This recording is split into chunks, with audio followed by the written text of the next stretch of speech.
We were trying to understand the religion, and we see that religion are of the ways of to get the religion are of different types, but religion is only one. Religion is one, but the ways to get the religion are different. And we see a different definitions of the religion by different acharyas, a lot of learned persons like Vattu Sahavo Dhammo, Daya Visuddho, Jivanam Rakanam Dhammam, Charitram Kalu Dhammam, and Dansanam Moolam Dhammam. We also see his definition given by Acharya Samantabhadra Maharaj, that is Sadrishti Jnana Vrittani Dharmam Dharmeshwara Vidu. We also see Jnanadam definition and a lot of definition we have discussed. And we get the crux that religion is only one.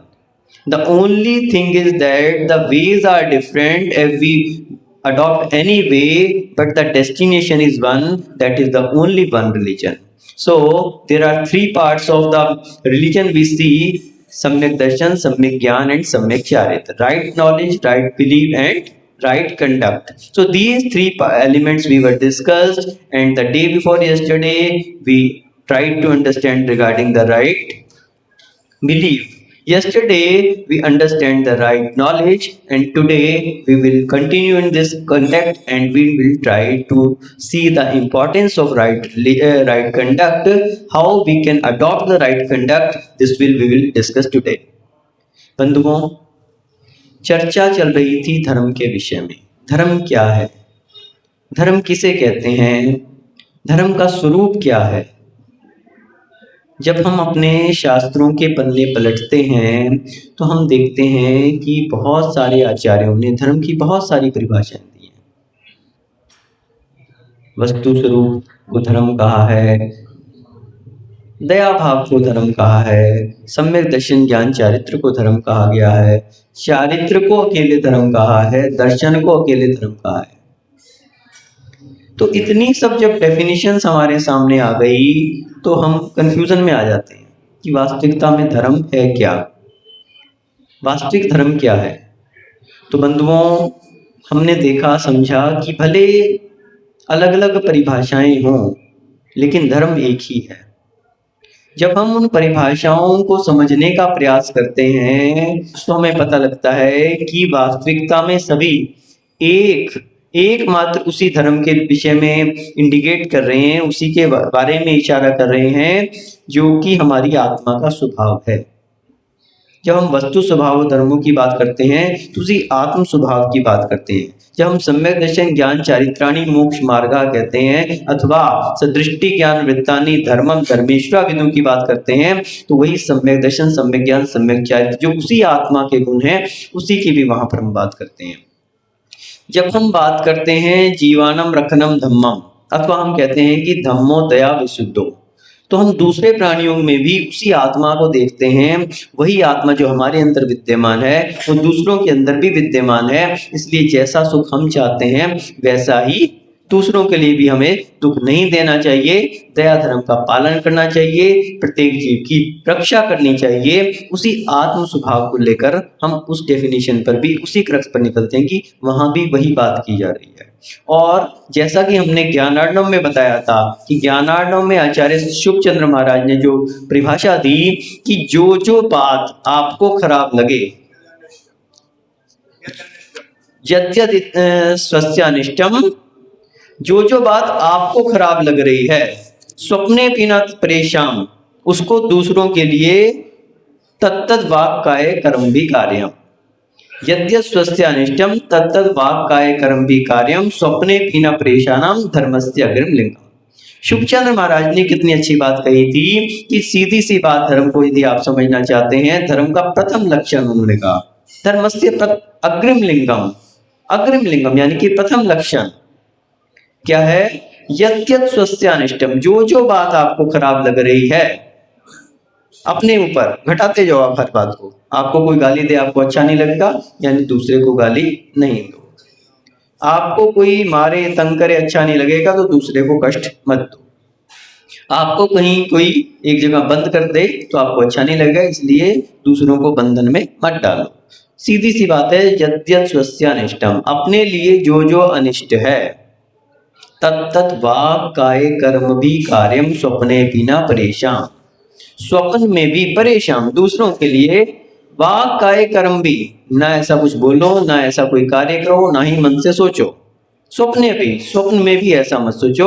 धर्मस्य अग्रिम लिंगम, ये धर्म का पहला लक्षण है। बहुत simple बात में उन्होंने ये बात कह दी कि जितनी बातें आप अपने यूपर घटते चले जाओगे, वही आपका जो है दूसरे के ऊपर आप उसको सोचते चले जाओ। ये धर्म का पहला लक्षण है। इतनी बात अगर हमने समझ ली तो यूं समझो कि हम व्यवहार में भी धर्म को पालन कर रहे हैं और निश्चय में भी धर्म को लिए हुए हैं। तो जब हम बात करते हैं निश्चय धर्म की और व्यवहार धर्म की, तो व्यवहार धर्म तो सम्यक दर्शन, ज्ञान और चारित्र वहां पे अलग अलग बतलाए हैं, लेकिन निश्चय में ही अलग अलग नहीं है। निश्चय में तो सम्यक दर्शन, ज्ञान और चारित्र एक साथ होते हैं। निश्चय चारित्र की जब हम बात करें तो निश्चय चारित्र कहो या निश्चय दर्शन कहो, तो उसमें भी तीनों आएंगे। निश्चय दर्शन में भी तीनों आएंगे, सम्यक दर्शन, ज्ञान और चारित्र। निश्चय ज्ञान में भी तीनों आ जाएंगे और निश्चय चारित्र में भी तीनों आ जाएंगे। व्यवहार की जब हम बात करते हैं तो सम्यक दर्शन अलग है, सम्यक ज्ञान अलग है और सम्यक चारित्र अलग है। क्योंकि तत्वार सूत्र में आचार्य श्री ने क्या कहा, सम्यक दर्शन ज्ञान चारित्राणी मोक्ष मार्गा। चारित्राणी शब्द का प्रयोग किया, तीनों को अलग अलग बताया, बहुवचन का प्रयोग किया, यानी सम्यक दर्शन अलग, ज्ञान अलग और चारित्र अलग। लेकिन मोक्ष मार्ग वहां एक वचन का प्रयोग किया, तीनों की एकता ही मोक्ष मार्ग है। मोक्ष मार्ग एक ही है, मोक्ष मार्ग अलग अलग नहीं है, तो तीनों की एकता एक है। तो उस संदर्भ में हमने देखा, सबसे पहले हमने क्या देखा परसों, सम्यक दर्शन के विषय में। सम्यक दर्शन, सच्ची श्रद्धा। तो सच्ची श्रद्धा कुछ समझने के लिए, सच्ची श्रद्धा कैसे जागृत हो, उसके लिए उस वस्तु का ज्ञान होना जरूरी है। तो एक प्रश्न आ गया कि पहले ज्ञान होता है या पहले दर्शन होता है? पहले सम्यक दर्शन होता है अथवा पहले सम्यक ज्ञान होता है? भैया जी, क्या नाम आपका? राजू भैया, बताओ पहले सम्यक दर्शन होता है या पहले सम्यक ज्ञान होता है? पहले सम्यक दर्शन होता है। पहले सम्यक दर्शन होता है या ज्ञान होता है? दोनों संज्ञ होते हैं। तो कोई कह रहा है कि सम्यक दर्शन पहले होता है, कोई कहता है कि दोनों संज्ञ होते हैं, एक साथ होते हैं। अब मेरे को ये बताओ कि अगर मैं कहूँ कि सम्यक ज्ञान पहले होता है, जब आप किसी चीज को नहीं जानेंगे तब तक आपकी श्रद्धा कैसे उत्पन्न हो सकती है?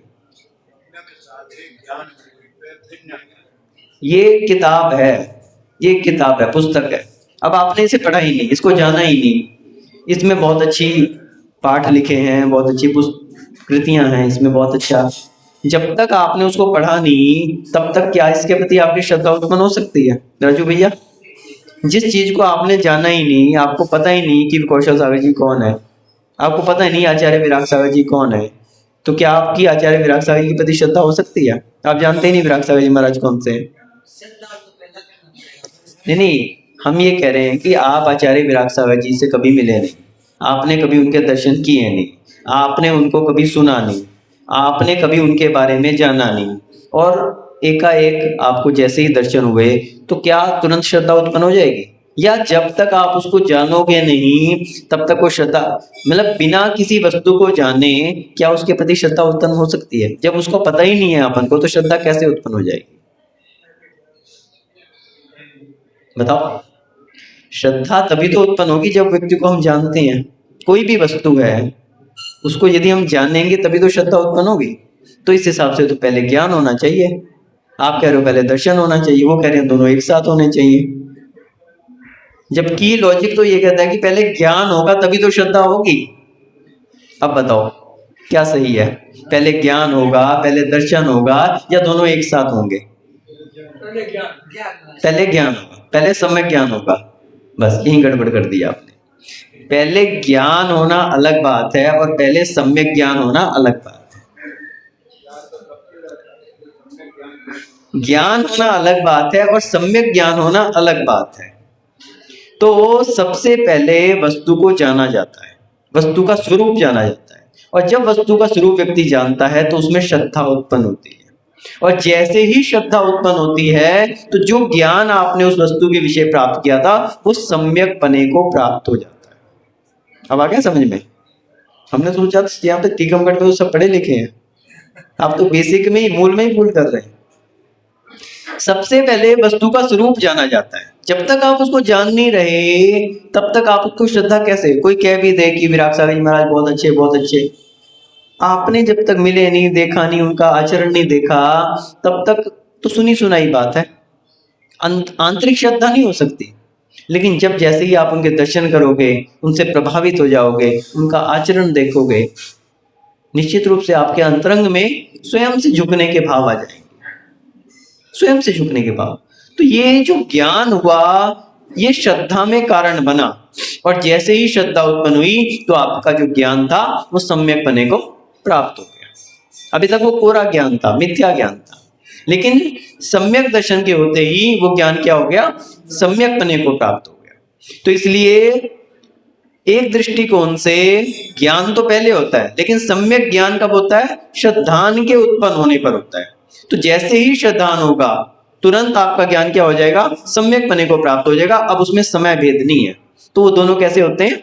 युगपत होते हैं, दोनों युगपत होते हैं। लेकिन कहा जाता है कि सम्यक दर्शन पहले होता है, सम्यक ज्ञान बाद में होता है। वो कार्य और कारण का भेद है। सम्यक दर्शन क्या है? वो कारण है, और सम्यक ज्ञान कार्य है। तो कार्य कारण के भेद के कारण ये कह दिया जाता है व्यवहार में कि सम्यक दर्शन पहले हुआ और सम्यक ज्ञान बाद में हुआ, लेकिन होते दोनों युगपत है। जैसे एक लाइट होती है ना, कांच तो खाली कांच बदलता है, उसमें जो इसकी ट्रेन की वो रहती है ना, लाल बत्ती और हरी बत्ती, तो उसमें लाइट तो एक ही रहती है, लाइट नहीं बदलती, मात्र कांच बदलता है। हरा कांच सामने आ गया तो हरी बत्ती दिखने लगेगी, और लाल कांच सामने आ गया तो लाल बत्ती दिखने लगेगी। लाइट वही है। तो लाल से हरे होने में क्या हुआ? पहले वो कांच सामने आया, पहले वो हरा दिखना शुरू हुआ, एक साथ हुआ ना। तो कांच का पलटना जो है वो कार्य कारण है, और उसका प्रकाश का हरा दिखना लग जाना ये क्या है? वो कार्य है। हुआ दोनों एक साथ है। तो इसी प्रकार से सम्यक ज्ञान जो है वो वास्तविकता में उसमें सम्यक दर्शन कारण है। तो इस कारण से कहते हैं कि सम्यक दर्शन पहले होता है। तो जैसे हमने धर्म की बात की थी, तो धर्म के स्वरूप को समझा था कि मात्र पूरी क्रियाएं धर्म नहीं है। हम आज तक पूजन करते आ रहे हैं, पूरी उम्र हमारे लिए निकल गई, लेकिन पूजन क्यों कर रहे हैं? जब तक हमने इस बात को नहीं समझा तब तक उस पूजा का कोई अर्थ नहीं निकल सकता। जब हम ये अंतरंग में अनुभव करेंगे कि जैसे गुण प्रभु ने प्राप्त कर लिए, उन गुणों को प्राप्त करने के लिए हम उनकी पूजन कर रहे हैं, तो वही पूजन आपकी सार्थक हो जाएगी। तो धर्म वास्तविकता में निश्चय और व्यवहार दोनों को साथ में लेके चलता है। जब हम अंतरंग में निश्चय धर्म को लेके चलते हैं तो बहिरंग में हमारी जो क्रियाएं हैं व्यवहार में वो सार्थक होती हैं। बिना निश्चय के व्यवहार धर्म सार्थक नहीं हो सकता, और मात्र निश्चय निश्चय ही कहना बिना क्रिया के सार्थक नहीं हो सकता। तो निश्चय और व्यवहार दोनों क्या हैं? धर्म के अभिन्न अंग हैं। तो हमने जब सम्यक दर्शन का देखा था, सम्यक दर्शन के विषय में जाना था, तो सबसे पहले उस दर्शन, उस धर्म को जानने का प्रयास किया था। और जैसे ही हमने उसको जाना और निश्चय धर्म के प्रति हमारी श्रद्धा उत्पन्न हुई और हमारा व्यवहार उस निश्चय धर्म को प्राप्त करने के लिए उद्यत हो गया, तो हमारे अंदर सम्यक दर्शन उत्पन्न हो गया, हमारी सच्ची श्रद्धा उत्पन्न हो गई। अभी तक हम मात्र क्रियाएं कर रहे थे, चावल एक थाली से दूसरी थाली में कर रहे थे, लेकिन जैसे ही हमने, अभी तक तो चावलों को पलट रहे थे, जैसे ही हमने भावों को पलटा तो उन चावलों को पलटना भी हमारा सार्थक हो। We were just transferring the rice from one plate to another, but even when we transferred our thinkings, that transferring of rice become successful. वो अभी तक मात्र निरर्थक था, करते जा रहे थे, हम क्यों कर रहे हैं हमें नहीं पता। लेकिन जैसे ही हमारे भाव आ गए कि हम ये अक्षय चढ़ा रहे हैं, क्यों चढ़ा रहे हैं? अक्षय चढ़ा रहे हैं, अक्षय पद को प्राप्त कराने के चढ़ा रहे हैं। इस भावना के साथ जब हमने उस क्रिया को किया, भाव सहित की गई क्रिया सार्थक है, कोई क्रिया सार्थक नहीं है। और मात्र भावों का बनाते रहना, क्रिया ही ना करना, हमारे तो भाव बहुत अच्छे, पूजा करने की क्या जरूरत है, वो भी सार्थक नहीं हो सकता। तो इसलिए सम्यक दर्शन जैसे हमने वो भाव हमारे अंदर आ गए तो सच्ची श्रद्धा हो गई। कल हमने चर्चा की थी ज्ञान के विषय में। शास्त्रीय ज्ञान बहुत सारा होता है। यूं तो ज्ञान है। आज अपन देखते हैं किसी के लिए डॉक्टरी का ज्ञान है, किसी के लिए इंजीनियरिंग का ज्ञान है, किसी के लिए सीए का ज्ञान है, किसी के लिए बहुत अच्छी पढ़ाई कर ली, डीसी बन गए। हमारे विनीता दीदी डिप्टी कलेक्टर, कितनी पढ़ाई कर ली उन्होंने, लेकिन ये सब क्या है? लौकिक ज्ञान है, लौकिक ज्ञान। लेकिन जब हम अध्यात्म में भी डूबते हैं तो हम शास्त्रों के अध्ययन की बात करते हैं। प्रथमान योग, करणान योग, चरणान योग, करणान योग के हम पन्नों को पलटते हैं। वो सब शास्त्रीय ज्ञान भी प्राप्त करना अच्छी बात है, लेकिन उससे भी अधिक क्या है, उससे भी जरूरी है कि आत्म रुचि का होना, आध्यात्मिक ज्ञान का होना, उस आत्म तत्व को जानना सबसे अधिक जरूरी है। ये सब माध्यम हैं, शास्त्रों का पढ़ना, मुनिराज के प्रवचन सुनना, ये सब क्या है? माध्यम हैं। उस ज्ञान के माध्यम से, उस व्यवहार ज्ञान के माध्यम से हम उस आत्म ज्ञान को प्राप्त करने का प्रयास कर रहे हैं। और वो आत्म ज्ञान जब उत्पन्न हो जाता है तो अपने आप से एक दिन वो केवल ज्ञान में भी कारण बन जाता है। शिवभूति मुनिराज का उदाहरण हमारे यहाँ आता है, जिनके लिए नमोकार मंत्र भी याद नहीं होता था, नमोकार मंत्र भी याद नहीं होता था, लेकिन उनके गुरु ने उनके लिए एक मंत्र दे दिया। कौन सा? तुष्मास भिन्नम, तुष्मास भिन्नम। उन्होंने कहा कि नमोकार मंत्र में तो 5 पद हैं, 35 अक्षर हैं, 58 मात्राएं हैं, 12 साल तक आपको रटते हुए हो गया, लेकिन आपको याद नहीं हुआ। कोई बात नहीं, कोई चिंता मत करो, आप तो तुष्मास भिन्नम एक छोटा सा मंत्र याद करो। वो भी खुश हो गए, रटने लगे, तुष्मास भिन्नम, तुष्मास भिन्नम, तुष्मास भिन्नम। और एक बार क्या हुआ, अचानक से आहार के लिए जा रहे थे और वो उनके मन से निकल गया कि क्या शब्द मेरे गुरु ने कहा। चिंता में डूब गए, अरे एक छोटा सा मंत्र भी जो है मुझे याद नहीं हो पाया, वो भी विस्मृत हो गया। चिंतन करते जा रहे थे तो देखा कि एक महिला क्या कर रही थी, दाल से छिलका अलग कर रही थी। तो उन्होंने छोड़ दी मुद्रा और जाकर पूछ लिया, अम्मा किम करोशी, किम करोशी, क्या कर रही?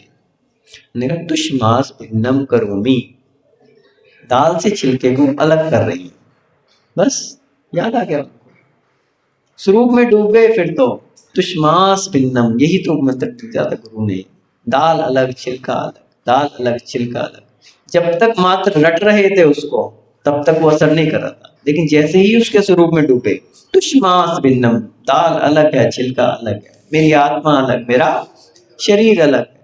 और चिंतन में डूबते डूबते जिनको छोटा सा मंत्र याद नहीं हो रहा था, जिनके लिए छोटा सा नमोकार मंत्र का ज्ञान नहीं हो रहा था, उनके लिए केवल ज्ञान उत्पन्न हो गया। जिस गुरु ने मंत्र दिया था वो नमस्कार करने आ गए, देव आ गए, समुद्रण की रचना हो गई। यानी श्रद्धान का इतना प्रभाव कि ज्ञान केवल ज्ञान में पलट गया, अनंत ज्ञान उत्पन्न हो गया, अनंत चतुष्टय एक साथ उत्पन्न हो गए। तो बंधुओं, वास्तविकता में ज्ञान वही है जो आत्मज्ञान को परिणत करने में कारण बने, और वो चारित्र के द्वारा ही हो सकता है, वो चारित्र के द्वारा। तो इसलिए चारित्र को धारण करना भी अत्यंत आवश्यक है। मात्र कोरी किताबों को पलटते रहना, याद करते रहना ही सार्थक नहीं है। ज्ञान वही जो आचरण में उतरे, ज्ञान वही जो आचरण में उतरे। जो आचरण में नहीं उतर रहा, मात्र जानता हूं जानता हूं जानता हूं और फिर भी गड्ढे में गिर रहे हैं, तो जानना भी निरर्थक है, वो निरर्थक है। क्यों? क्योंकि आप देख रहे हैं, जान रहे हैं कि आगे गड्ढा है और फिर भी गड्ढे में गिर रहे हैं, तो किस काम का जानना? तो बंधुओं, जब हम धर्म की बात करते हैं, जहां हमने देखा था दंसन मूलम धम्मम, जब दर्शन की बात थी तो आचार्य जी ने कहा दंसन मूलम धम्मम, जड़ कहा उसको, दर्शन को। जब तक दर्शन रूपी जड़ नहीं है तो चारित्र रूपी वृक्ष उत्पन्न की कल्पना नहीं की जा सकती।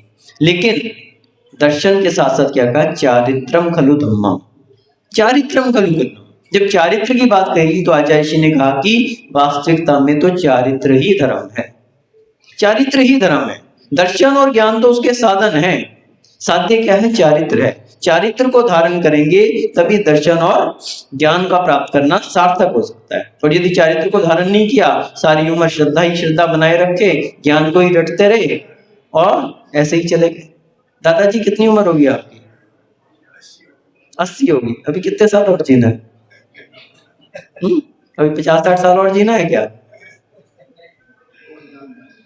अभी तक 80 साल की उम्र होगी, चारित्र को धारण करने के आपने भाव नहीं बनाए। प्रतिमाधारी है क्या? एक प्रतिमा, एक प्रतिमा को चारित्र नहीं कहा। 2 प्रतिमा धारण करोगे। पहली प्रतिमा दर्शन प्रतिमा है, अभी सम्यक दर्शन की बात है, चारित्र की बात नहीं है यहाँ पे। दूसरी प्रतिमा व्रत प्रतिमा। व्रती कब बनोगे? जब व्रत प्रतिमा को धारण करोगे। व्रत प्रतिमा को धारण, कम से कम 2 प्रतिमा होनी चाहिए, वहां से आपके चारित्र की शुरुआत है। संयम अंश जहां जगो प्रतिमा ताको ना, है ना? तो संयम का अंश जगना चाहिए। अभी तक तो क्या असंयमी जैसे हैं अपन। श्रद्धा है मात्र, श्रद्धा होना क्या है? वो चारित्र को इंडिकेट नहीं कर रहा। जहां पे संयम अंश जगे, कुछ हमारे अंदर चारित्र उत्पन्न हो। ये ठीक है कि जो सम्यक दृष्टि है उसके अंदर भी नियम से कुछ ना कुछ चारित्र तो आएगा ही, क्योंकि चारित्र भी 2 प्रकार का है। एक तो होता है आपका सम्यक्त्व आचरण और एक होता है चारित्र का। तो सम्यक्त्वाचरण, सम्यक दर्शन के साथ जो चारित्र पाया जाता है वो क्या है? सम्यक्त्वाचरण है। रात्रि भोजन का त्याग, अथवा आपका अष्टमूल गुण के जो नियम रहते हैं ना, 5 उदंबर फलों और मध्य मास, इसके बगैर सम्यक दर्शन नहीं कहा जा सकता।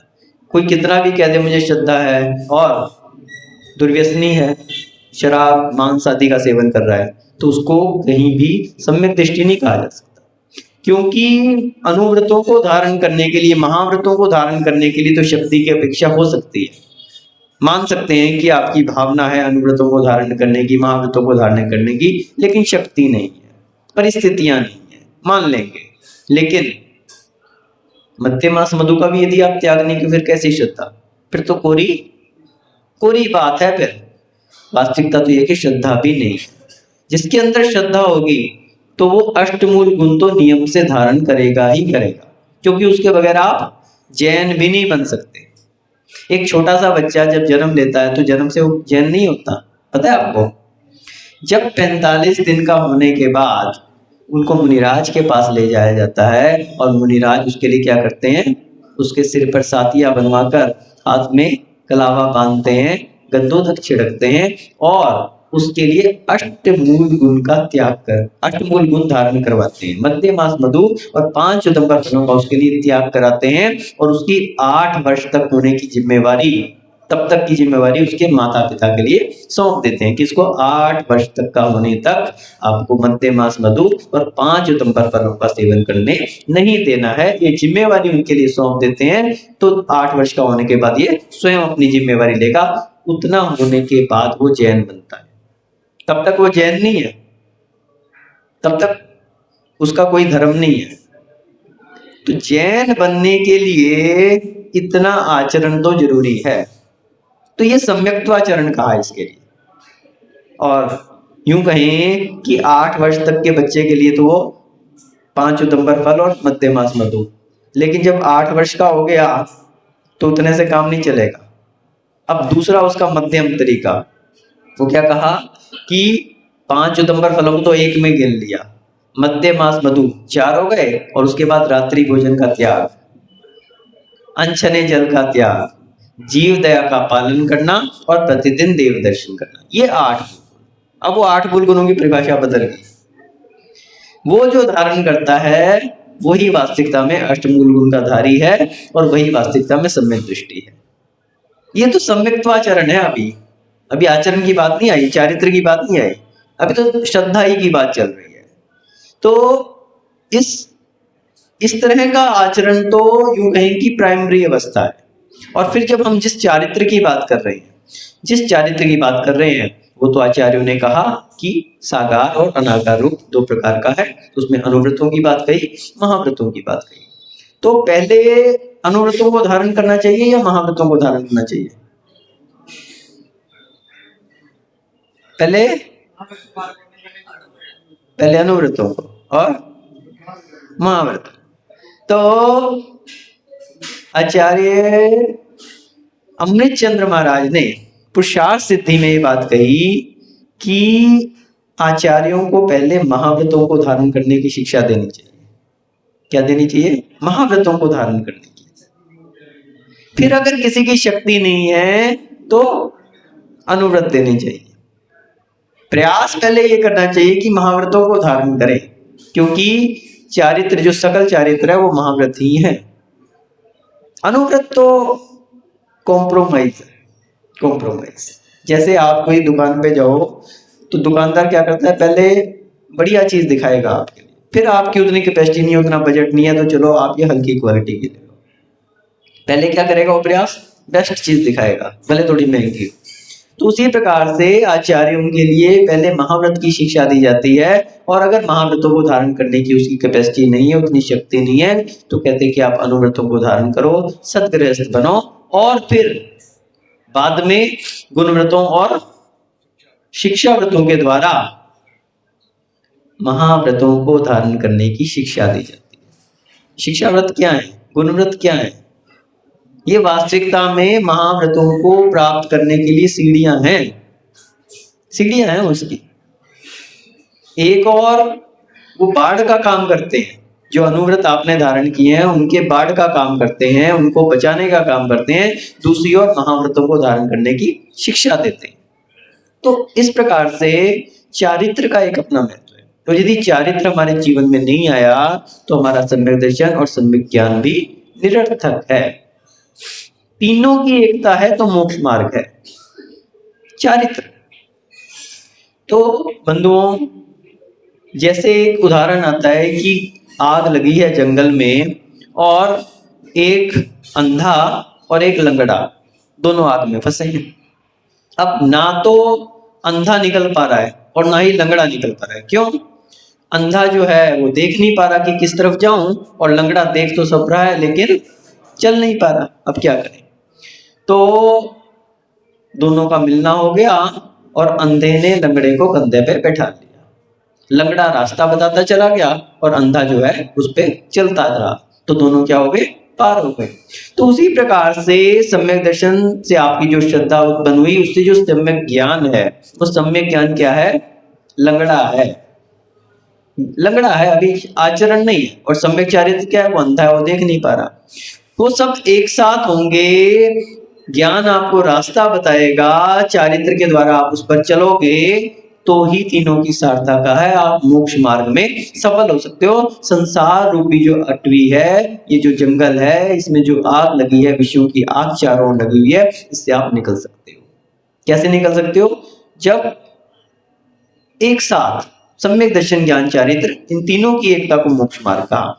अकेला सम्यक दर्शन भी महत्वपूर्ण है, ज्ञान भी महत्वपूर्ण है, चारित्र भी महत्वपूर्ण है। तो इसलिए बंधुओं, चारित्र को धारण करना चाहिए। हमने पता है हमें कि आपके टीकमगढ़ में ज्ञान की नगरी कहा गया है इसको, ज्ञानी बहुत है यहाँ पे।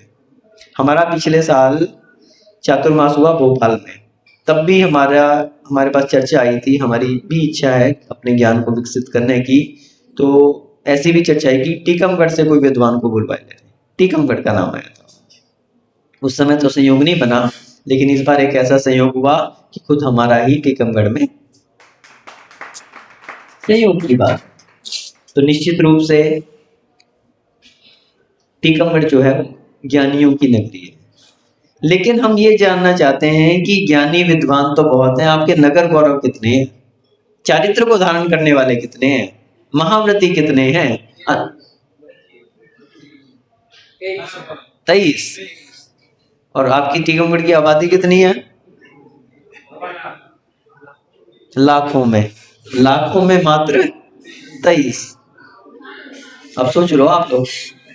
आपके विश्वधीर सागर जी महाराज को तो हम अच्छे से जानते हैं, जिनकी समाधि औरंगाबाद में हुई थी, क्योंकि संघ में आचार्य जी के साथ में थे, टीकमगढ़ की थे वे विश्वधीर सागर जी महाराज। तो आचार्य ऋषि के साथ संगस्थ रहे। पहले जयपुर में उनकी शुल्लक दीक्षा हुई और दिल्ली लाल किले पे उनकी मुनि दीक्षा हुई थी। और उसके बाद भी वो कई साल तक संघ में रहे। आचार्य ऋषि की समाधि के उपरांत औरंगाबाद के चातुर्मास में उनकी समाधि वहां पर हुई थी। तो हम लोग भी मान लीजिए काफी साल संघ में रहे। बाकी ज्यादा हम लोग परिचित नहीं है, लेकिन 23 की संख्या आप बता रहे हो, मुझे लगता है कि टीकमगढ़ के हिसाब से तो बहुत थोड़ी सी है।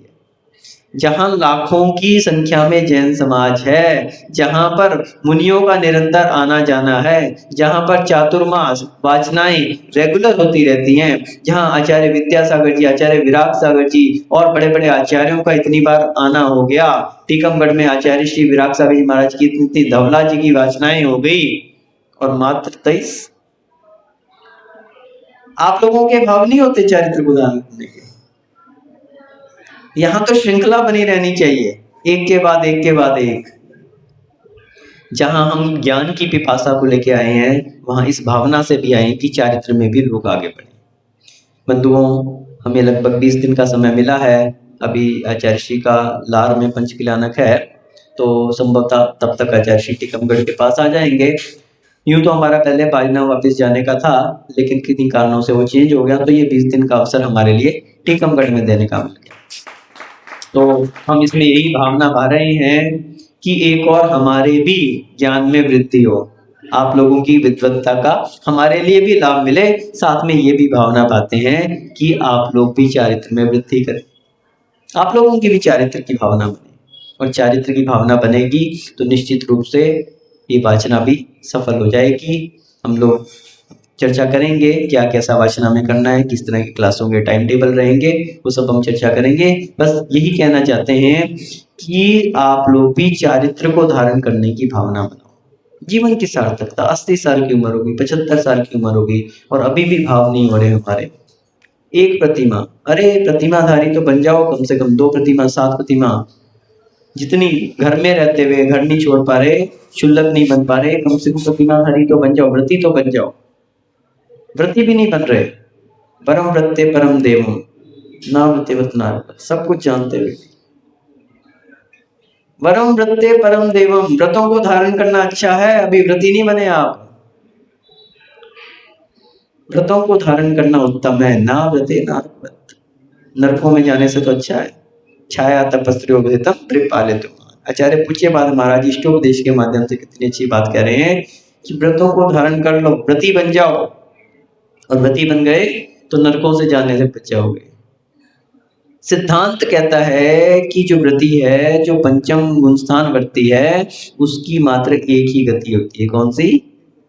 देव गति। देव आयु का ही बंद करता है, और जिसने किसी अन्य आयु का बंद कर लिया है वो व्रतों को धारण कर ही नहीं सकता। राजा श्रेणी का उदाहरण आपके पास है, नरक गति का बंद कर लिया तो व्रतों को धारण करने के भाव नहीं हुए, अनुव्रतों को भी धारण करने के भाव नहीं होते, प्रतिमा को भी धारण करने के भाव नहीं होते। इसलिए जब तक शरीर में क्षमता है, क्या मालूम कल के दिन कोई रोग हो जाए और पता लगा कि डॉक्टर ने दवाई बता दी, सारी उम्र खानी है, व्रतों को, इंग्लिश दवाई को छोड़ नहीं पा रहे, प्रतिमा को धारण कर नहीं पा रहे, कोई भरोसा नहीं।